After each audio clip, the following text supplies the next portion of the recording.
Oke, teman-teman semua, saya Ahmad Sajali dari Geografi Universitas Negeri Jakarta. Dan video ini khusus dibuat untuk ini yang kubaca.co.id.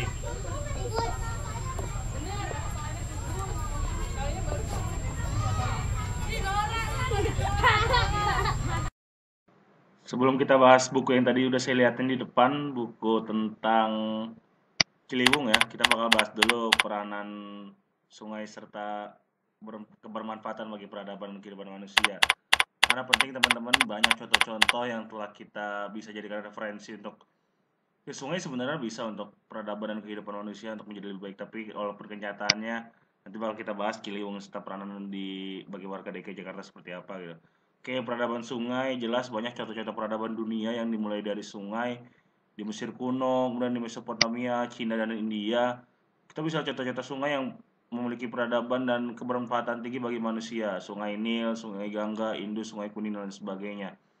Oke, namun bagi barangan Ciliwung, mari kita lihat potret terkini dari Sungai Ciliwung ya. Kita bisa manfaatkan Google dan Wikipedia untuk mengetahui hal ini semua. Karena ini sangat mudah dan menjadi asumsi umum bagi masyarakat Indonesia pada umumnya. Oke, Sungai Ciliwung. Ini sungai terbesar dari 13 sungai yang mengalir di DKI Jakarta, teman-teman. Jadi begitu vital peranan fungsi Sungai Ciliwung bagi kehidupan masyarakat DKI Jakarta. Oke, ini Sungai Ciliwung gambarannya bisa kita lihat bersama-sama.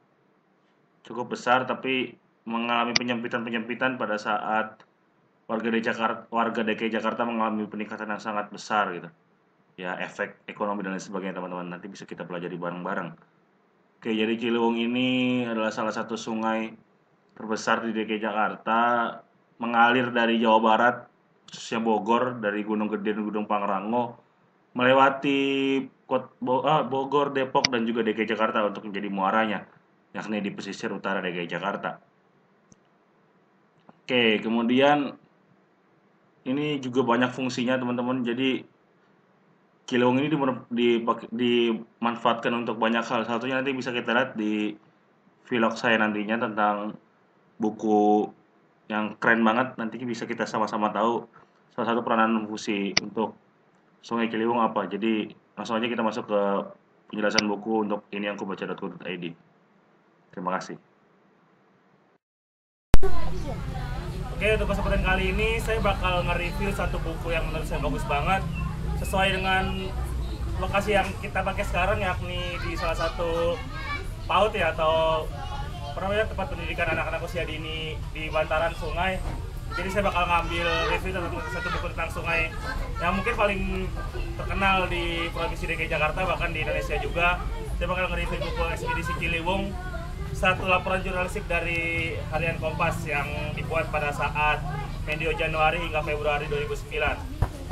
Oke, dalam buku ini, kenapa saya tertarik ngambil buku ini, karena ya mungkin teman-teman atau kalian semua tahu kalau suatu peradaban atau suatu kehidupan yang baik itu dimulai dari beberapa sungai di Indonesia. Beberapa negara mungkin seperti halnya Mesir, Cina, India dan sebagainya memiliki peradaban yang tinggi karena mereka memiliki sungai-sungai yang tertata serta terorganisir untuk menampung kehidupan masyarakat yang ada di sana ya.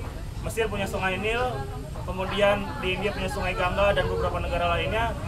Dan sebenarnya Jakarta pun punya itu, yakni Sungai Ciliwung. Tapi kenapa terjadi malah paradoks atau malah kebalikannya? Di sini akan terjawab semua gitu teman-teman semua.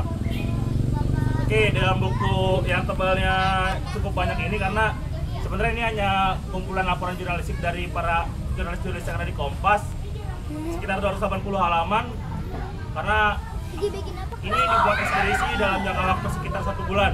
Ini cukup banyak artikel-artikel yang akhirnya dimuat dalam ya buku yang sangat baik ini ya. Jadi di dalam ini diceritakan bahwa di Ciliwung ini memiliki banyak problema di dalamnya teman-teman. Karena Ciliwung ini bukan hanya melewati Jakarta, walaupun teman-teman mungkin tahu Ciliwung hanya dari Jakarta, tapi kalau teman-teman tahu Ciliwung itu melingkupi beberapa kabupaten dan kota di dalamnya.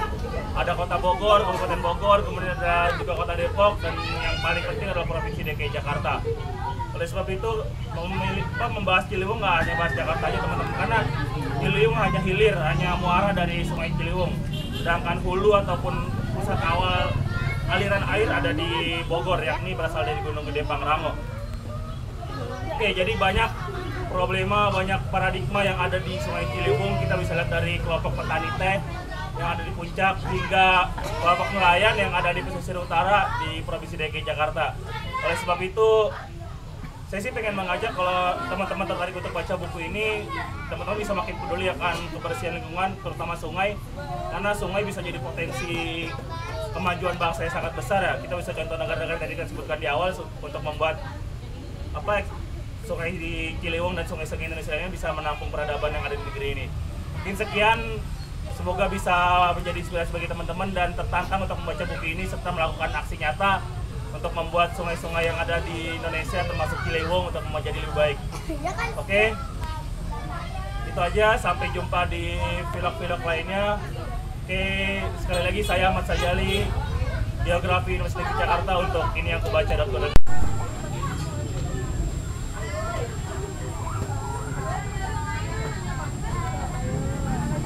Udah.